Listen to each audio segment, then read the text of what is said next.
Nicolas Stanovic, et du coup, je fais ma démo pour la track 1.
Je suis Kevin Sock, je vais vous présenter ma démo.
Bonjour à tous, moi c'est Loïc et j'ai fait une démo sur mon groupe préféré qui est Pink Floyd et c'est pour la track 4.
Moi c'est Loïc et vous allez voir ma démo pour la track.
croisé. Là, il y a une question. Si.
Bonjour à tous, je vais vous présenter la démo que j'ai faite pour la 64 MO.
mes collègues pharmaciens.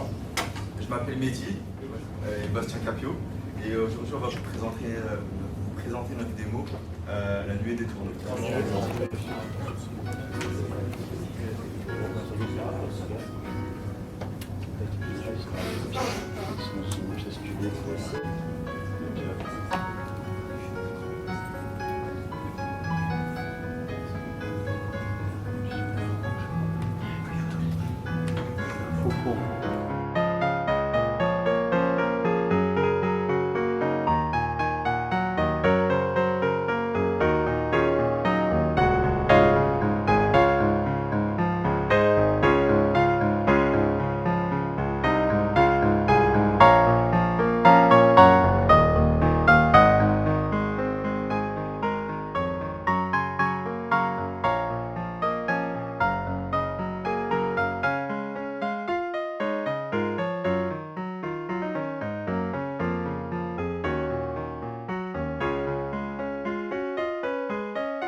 Alors oui, et vous dites directement, ce sera plus simple.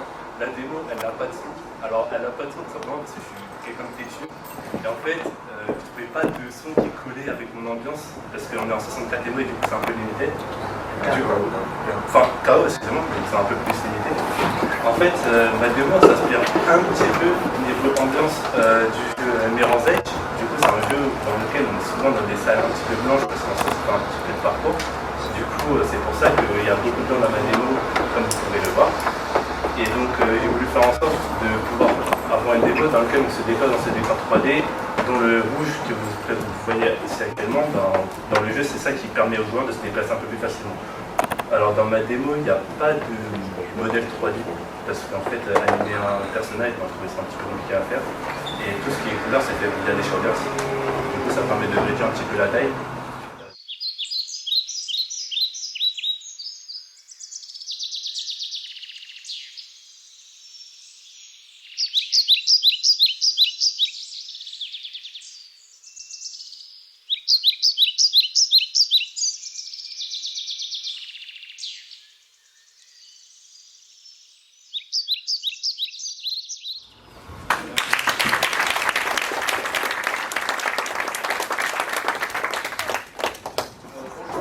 Ma démo, elle n'a pas de son, vous prévenez, et c'est un petit simulateur de vague.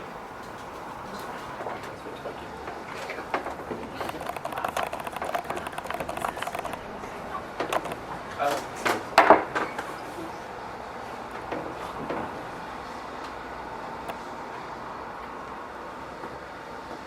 Et quand tu enregistres un peu entre elles, les vagues, il y en a plusieurs. Il y a des petits objets qui flottent à la surface.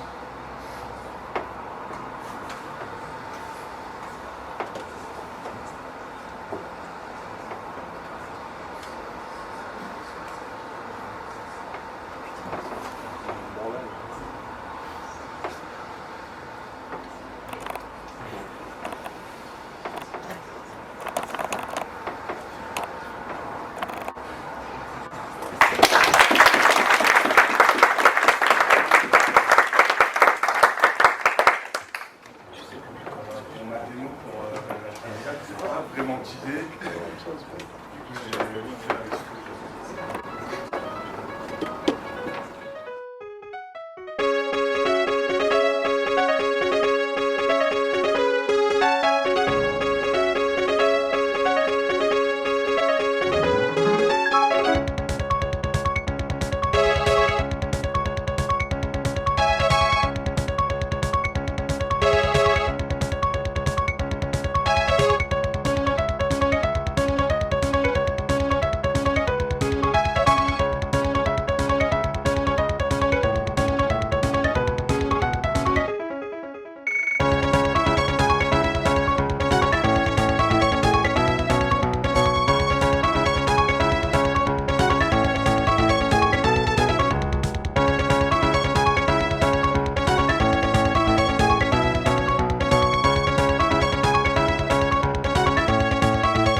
deux petites démos 64K. Donc c'est JavaScript. Vous allez voir, c'est basé sur une petite musique. Donc ça utilise Three.js.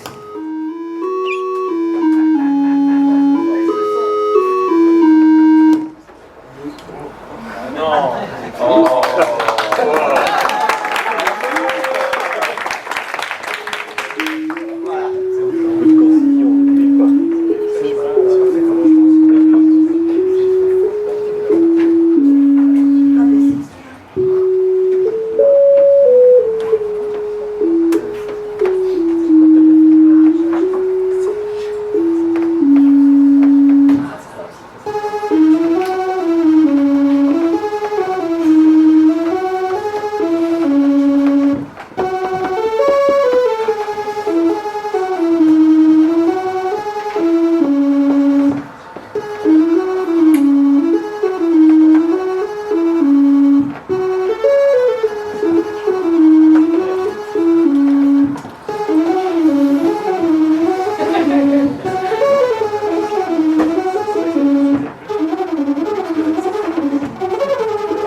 Ouais, alors vous voyez pas tout l'écran, c'est un peu dur.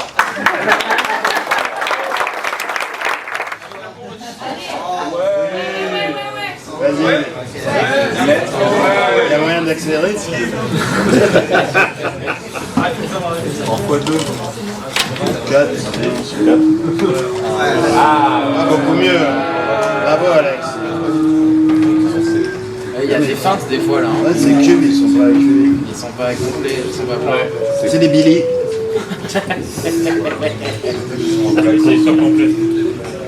Non, ils sont creux de ce côté-là. Il a fait que 3 phases. Tu vois?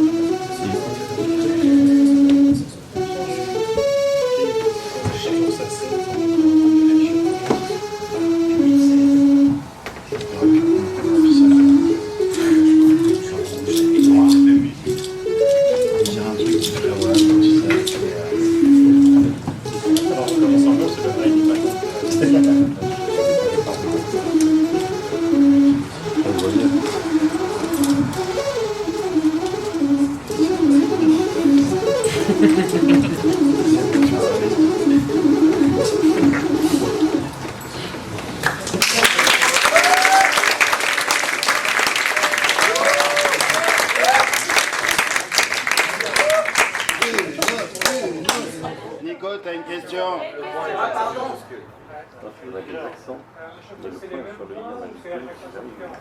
C'est aléatoire en fait. Après, il y a, en fait, il y a une, comment dire, il y a des endroits où on a le droit de poser les pièces, d'accord? Donc il y a des randoms dedans et les pièces se posent. Mais sans conflit, c'est pour ça qu'il reste du tout. Et pourquoi c'est jamais rempli à 100%? Eh ben, parce que le truc fait aléatoirement, donc il ne regarde pas s'il va remplir entièrement ou pas. Bonjour, moi c'est Alex, je suis un stagiaire ici à Paris. Et donc, je vais vous présenter mon projet de stage. Sous la direction de Monsieur Bellage. Et donc, il m'a dit qu'il aime bien le problème de plusieurs corps. Et donc, chaque jour, il fait une petite simulation du problème de plusieurs corps. Il s'appelle Yo. C'est un bon nom pour un projet. Voilà. Tu veux attends. On le volume là. On a pris 3 jours pour le faire. Il est où? Il est là. Encore plus? Ça va vite. Voilà.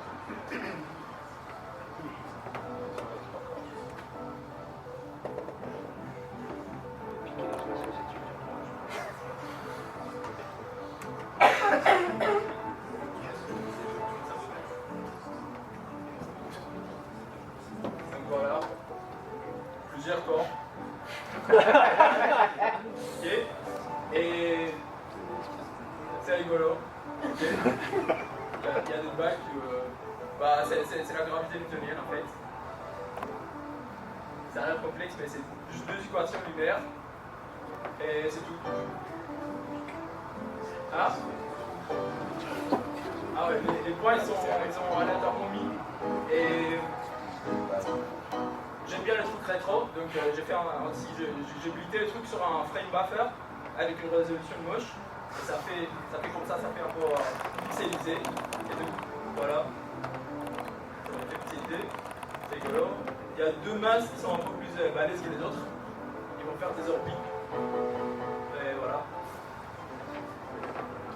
Rouge et blanc, c'est différentes couleurs.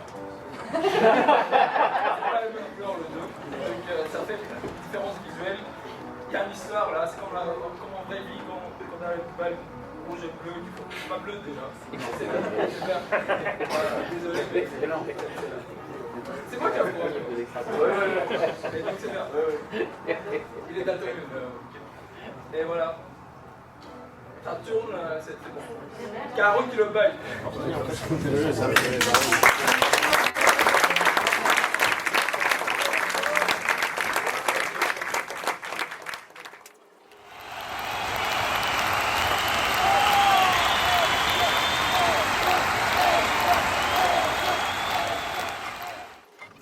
Bon, bonjour à toutes et à tous. Donc c'est avec plaisir que cette année on renouvelle l'expérience des tracks de jeux chers à notre licence dans le concours API 8. Cette année on a même le plaisir de mettre 2 tracks au concours. Une première track qui s'appelle Game Maker Libre Game Engine, dont l'idée c'est vraiment de utiliser un moteur de jeu, que ce soit Godot, Unreal, aussi librement qu'on veut, okay, avec toutes les ressources qu'on a à disposition pour faire le jeu le mieux possible, sans contrainte de taille, sans contrainte, etc. Alors cette année, pour rendre le truc un peu plus interactif, on a mis en place un système d'export, d'export web pour tester les jeux. Donc si vous scannez ce QR code, il y a aussi des affiches sur les côtés de la salle quelque part. Si vous scannez sur QR code, vous allez tomber sur cette page.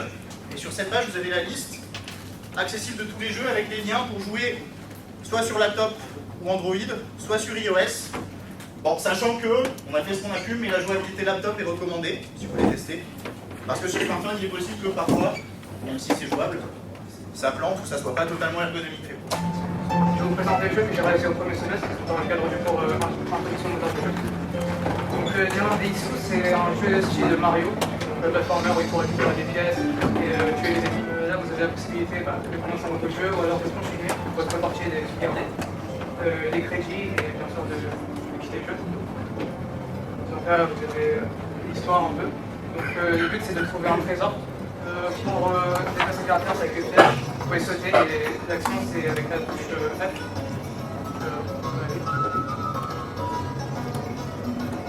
On va acheter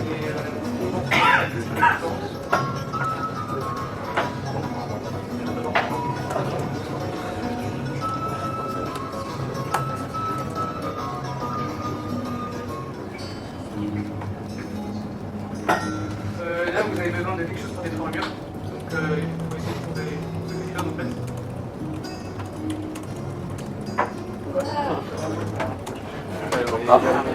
Allez, c'est bon.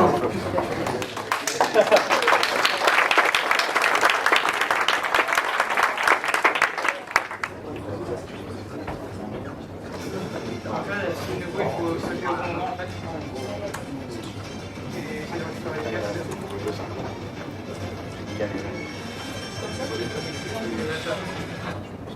Bravo!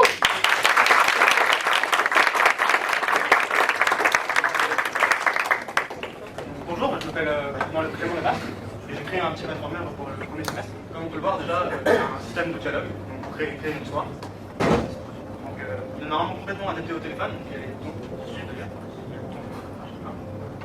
Donc on peut sauter et dasher, qui est disponible à partir du deuxième niveau.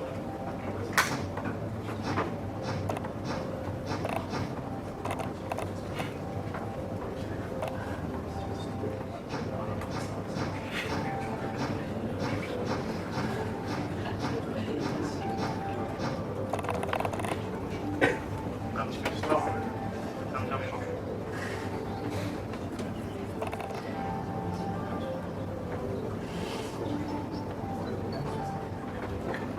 Le deuxième niveau qui va implémenter la deux mécaniques plus importantes. Donc, premièrement, le flash.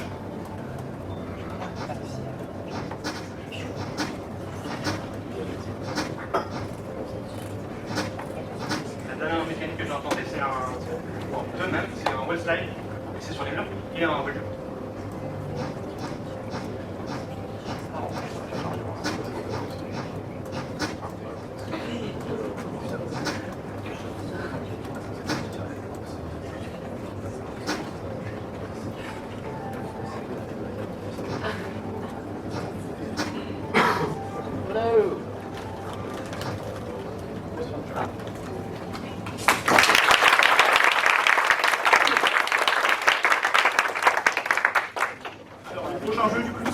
Harmonie éclair par Malo, non arrivant. Alors, petite spécificité de ce jeu, c'est que c'est un jeu multijoueur, donc il se joue en réseau, on va lancer directement depuis Godot. On va essayer de se connecter. Alors, on n'est pas sûr que le serveur puisse supporter beaucoup de connexions, donc si vous essayez, attendez un peu qu'il fasse la démo et après vous pourrez la connecter. Voilà. Du coup, c'est ça là. Il y a un petit bagarre. Vous allez revoir avec les autres.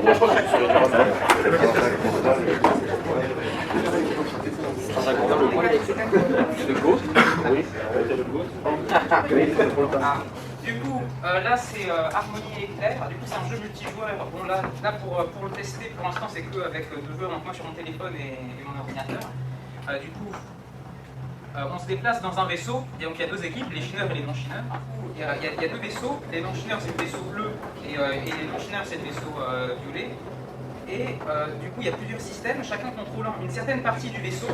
Et le but du coup c'est que chaque personne contrôle une partie du vaisseau et du coup s'allie pour pouvoir détruire le vaisseau.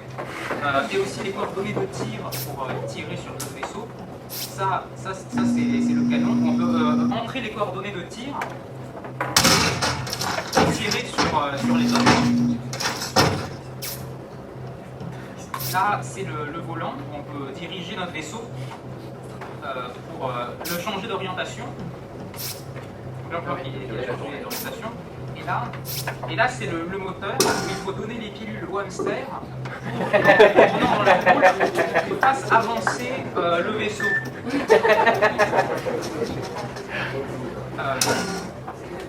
Après, du coup, on peut choisir entre 4 chiens différents qui ont tous des pouvoirs différents. Du coup, là, c'est les non-chineurs, du coup, c'est le robot. Le robot, ce qui fait qu'il va plus vite et il répare plus vite, car quand on tire sur l'ennemi, il y a un pourcentage de chance qu'un de ces systèmes soit endommagé et qu'il faille le réparer. Du coup, un peu, grâce au hamster, notre vaisseau s'est déplacé. Je peux le détruire l'autre, mais c'est pas vraiment juste, car l'autre, du coup, il... C'est pas grave, on s'en fout, défonce-le. Bon, il y a aussi un chat.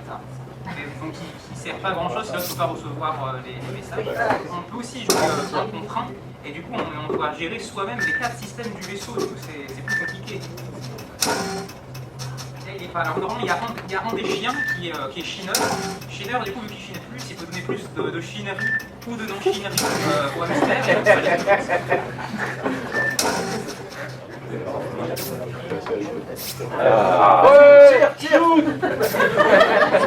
Normalement l'autre est censé se déplacer aussi. C'est assez dur de le rentrer dedans. Voilà, là il devrait être assez proche. Et voilà. Moins 36 et 10. Donc on les met là. Moins 36, 10. Voilà. Et voilà. Là on a tiré dessus. Bon, de notre perspective, c'est pas très impressionnant, mais de la perspective de l'autre joueur, c'est censé un peu exploser avec un screen shake et tout. Mais bon, vu que c'est sur le téléphone, on ne voit pas. De toute façon, le téléphone a des problèmes de connexion, il les reçoit même pas en fait. C'est une technique pour être invincible après, mais.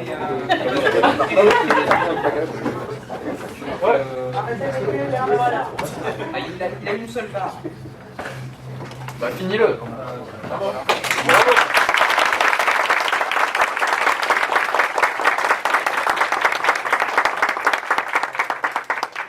On va passer à la démo suivante. Donc ça serait le jeu Le Manchot par Neil Bellach.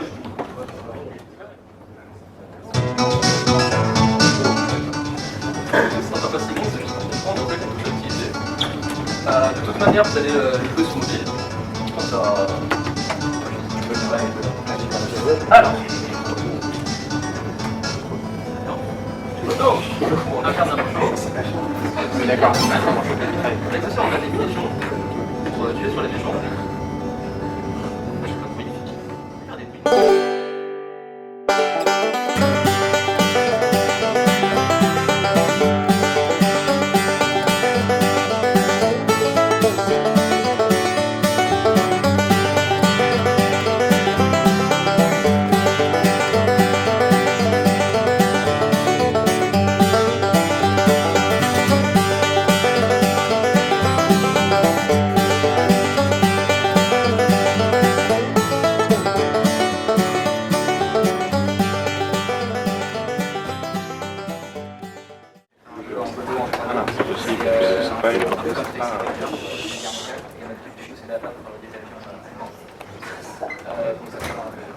Plus fort. Ça c'est le jeu, enfin le menu quoi. Donc là on peut savoir, on peut apprendre à comment jouer typiquement avec les contrôles. Donc ça marche avec les flèches directionnelles du clavier. On peut recharger parce qu'on a un nombre limité de balles dans le chargeur évidemment. Et là on peut mettre en pause avec les chats. Voilà, donc là on a le choix des niveaux. On a 5 niveaux, donc niveau 1, 3, 4 qui se suivent. Mais voilà, donc typiquement on est dans une ville et on voit abattre les avions. On a des alliés qui peuvent aussi tirer sur les avions. Donc c'est des bombardiers pour le niveau 1. Sur l'espace pour tirer. Et Ça doit être l'école, non? on voit que le bal au milieu il baisse chaque fois qu'on tire. C'est un peu lent, c'est normal. C'est rien. Et on a aussi en haut un nombre de vies. Donc si les avions, les bombardiers allemands atteignent passent les défenses, ça nous enlève une vie. Et on a un nombre limité de vie. Donc si on perd, en fait, typiquement, on va perdre des niveaux. Et c'est vrai que dans ce niveau-là, c'est niveau 1, il est assez simple en bas de vol. On le perd. Normalement, si on a battu les avions, on passe automatiquement au niveau suivant. Enfin, ça nous prend un temps pour faire passer au niveau suivant.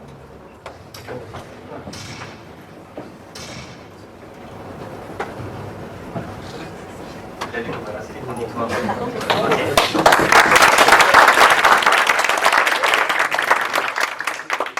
Le jeu suivant, c'était Hype Drones par Noé Choplin. C'est un jeu où on contrôle un cube. La particularité, c'est une interaction avec le décor et que on ne rien qui est caché dans le décor. Le violet accélère les déplacements, et du coup on peut additionner les deux. Et donc là il y a un drone qui est caché dans le décor comme ça. On ne le voit pas.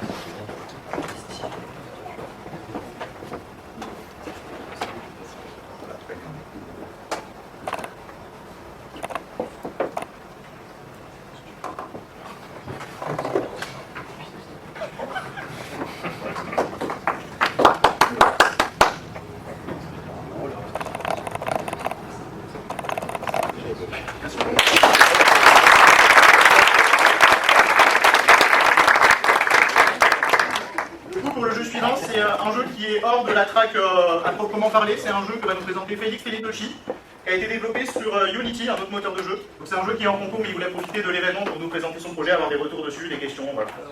C'est un jeu de stratégie qui est de la famille des roguelites, c'est-à-dire qu'à chaque fois qu'on meurt, on recommence et le monde est généré de façon procédurale.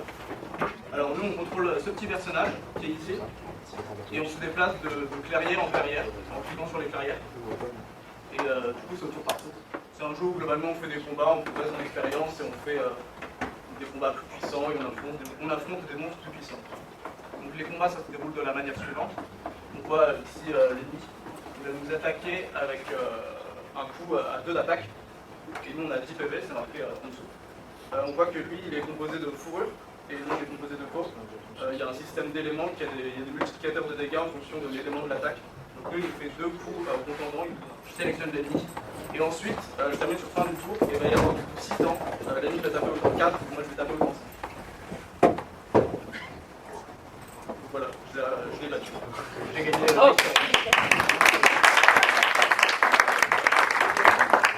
Aussi, là on voit sur la clairière, j'ai 2 objets. Je vais faire l'action de recherche. Je vais chercher les objets, donc j'ai une armure en cuir. Il y a aussi des personnages non joueurs avec qui on peut échanger des objets. Donc ce marchand là, il a 5 pièces d'or. Je vais lui montrer quelque chose d'intéressant avec la tablette en architecture. C'est peut-être un peu tout simple. Allez, il s'échappe. Voilà. Donc comme je vous disais tout à l'heure, là j'ai acheté une tablette de feu, donc je peux m'en servir pour le brûler. Ça fait que 2 dégâts, mais vu que il a des poils, là ça va brûler facilement. Sur les cases où il y a des cartes, comme ça on peut les recruter ici, on en fait 2. Là je vais utiliser mes commandes magiques pour pouvoir les téléporter. Et quand on a ces personnes qui sont avec moi, qui sont bien équipées, bien armées, on peut leur donner des ordres, leur dire par exemple, ces personnages qui de base sont neutres, ils ne peuvent pas m'attaquer eux de base, mais je leur dis attaquez-les. Et si vous voulez le tester, ce que je vous conseille de faire, c'est d'aller attaquer ce monstre qui est le plus dur du jeu à battre pour l'instant. Dernière indication à vous donner, quand vous montez de niveau, vous augmentez vos statistiques. Voilà.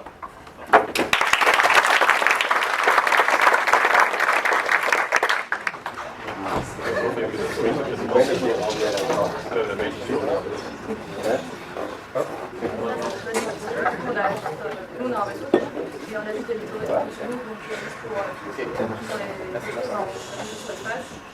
Et sinon, on a une barre de vie et un score, et du coup, forcément, quand on a plus de vie, on perd. Et ça nous a fait ça comme écran. Et après, on a la musique aussi dans le jeu. Et je pense qu'on peut dire que la musique, elle est assez énervante. Donc, on a un bouton stop, donc c'est juste pour la musique en fait. Et ça enlève la musique.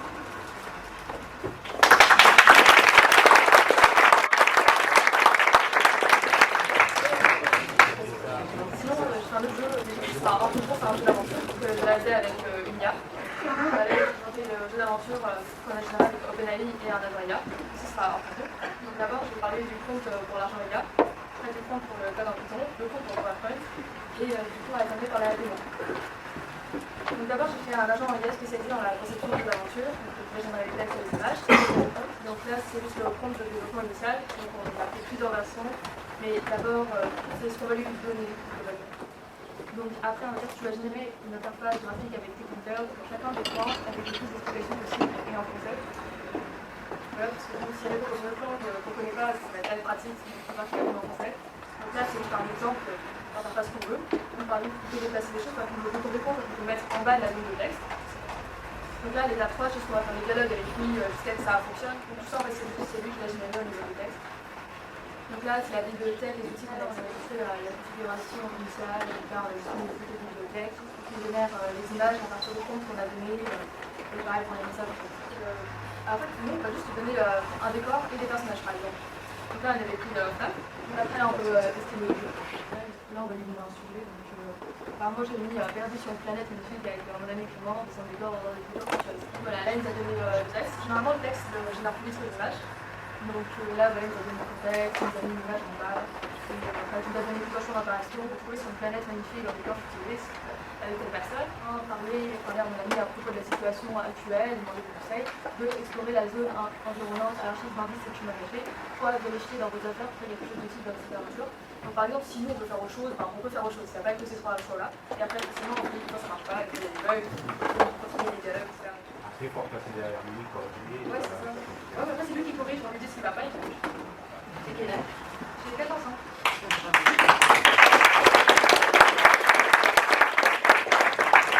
Noémie Chérat, qui est notre enseignante aussi de Godot, mais aussi création de médias. Quelques groupes d'animation sur les personnages, avec différentes textures par personnage.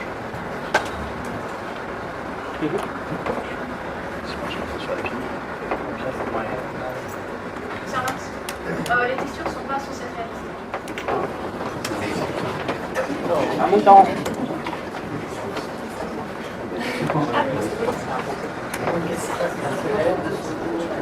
En fait, c'est modélisé déjà la forme. Après, on met la texture. Et éventuellement, on peut expliquer à Blender comment prendre toutes les faces du personnage et c'est-à-dire faire un peu comme un patron pour expliquer à Blender comment est-ce que le squelette il interagit avec le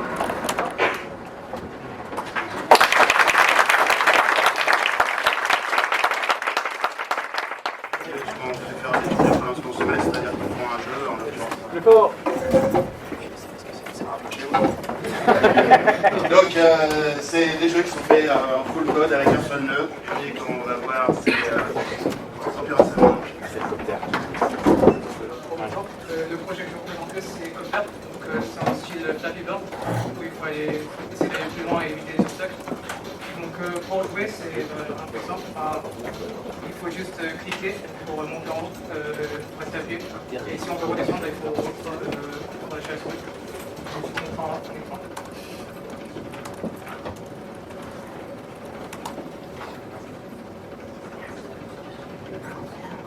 C'est comme ça. Comme vous pouvez voir, vous avez aussi plusieurs modes de difficulté. Donc là, on est de difficulté normale. Vous avez des difficultés faciles. Ça, c'est plus lent et c'est des obstacles qui sont plus petits. Sinon, vous avez des difficultés nightmare. Ça, c'est un peu plus compliqué. C'est plus rapide et plus grand. Et là, vous avez Torno, c'est vraiment plus rapide, plus compliqué. Et je vais vous montrer.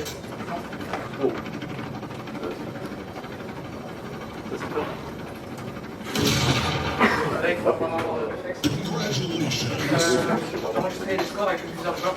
Je peux aussi renommer les joueurs. Par exemple, si j'appuie sur la touche déplacée, pour voir tous les scores, pour rester appuyé sur la touche là, vous avez tous les scores par joueur aussi. Et je crois que c'est tout.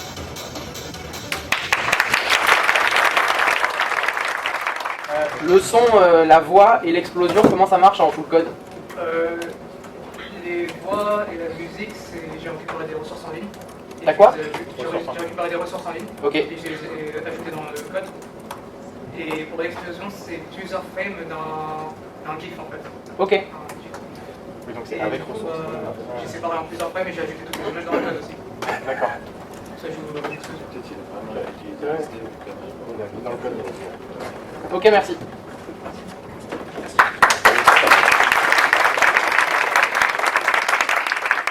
Alors le projet suivant c'est un missile commande pour le mast. Moi je vous présenterai missile commande, pour ceux qui ne connaissent pas c'est un shoot'em up sorti sur Atari en 1980. Et donc le but de ce jeu c'est on a des kits en bas et il va y avoir des missiles qui vont tomber, il va falloir les protéger. Pour ça on a donc 3 bases avec des missiles. Il y a aussi des satellites et des avions qui peuvent apparaître, qui traversent l'écran et qui vont générer des missiles aussi sur les ennemis. Et il y a un autre type d'ennemi qui est la Smart Bomb qui elle va essayer d'esquiver vos missiles que vous tirez pour les arrêter. Qui va essayer de les esquiver pour aller au...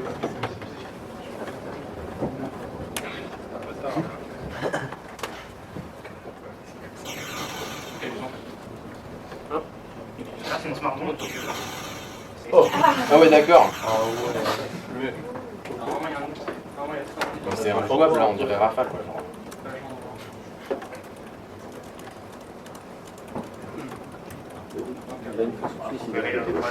Ouais. T'aimes pas gagner, non?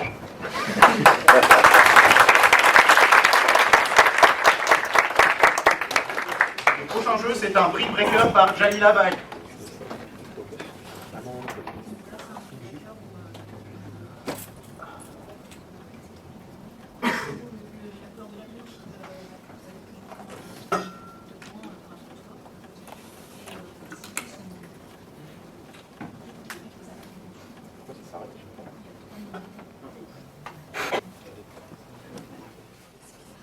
Ah oui.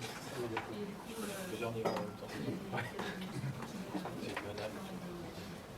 C'est bien, c'est un bonus qui va permettre de doubler la page. Et pour le niveau 3, il y a aussi un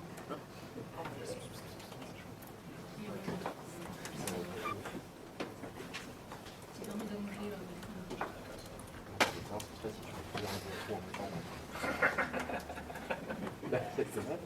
Je sais pas qui pétait les rouges. Ça sera l'objectif d'arriver jusque là et de toucher le le joueur s'agrandit.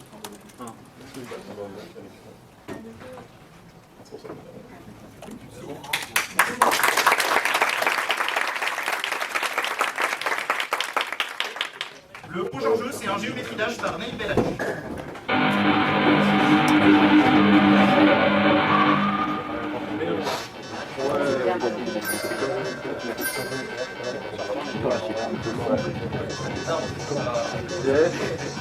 Voilà.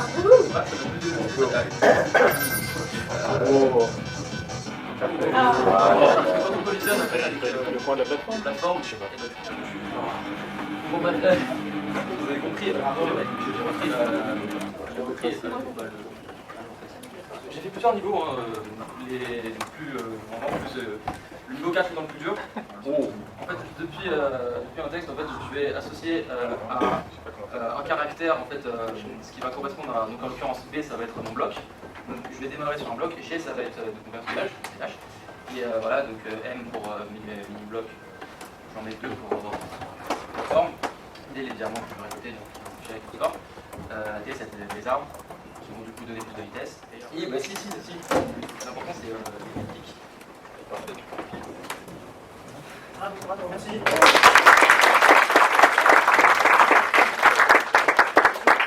Alors, le jeu, c'est un astéroïde par Abdourahmane Chambé.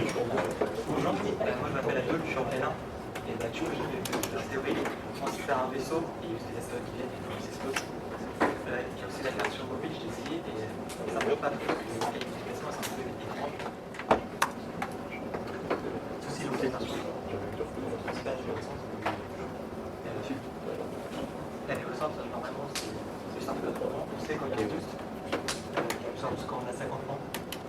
Donc le plus c'est activé. Là, dans la néo-centre, on va beaucoup plus. À chaque fois, on n'a qu'une seule balle.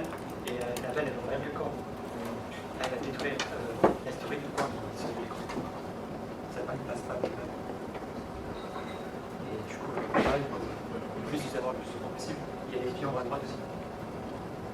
Et quand on va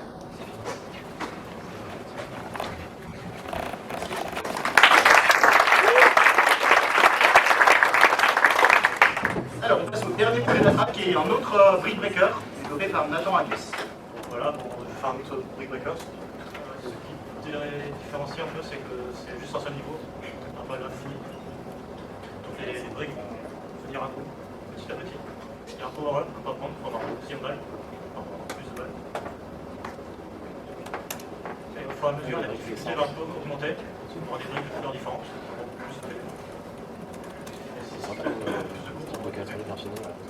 Si on a une balle, il y en a une autre balle qui va réapparaître. Il n'y a pas vraiment de game over.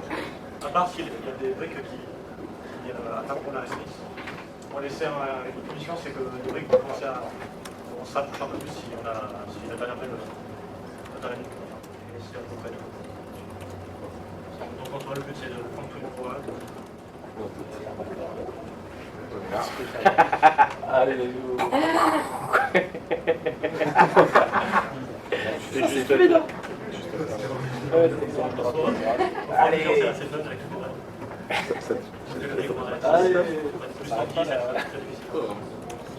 C'est assez fluide pour eux avec toute la balle.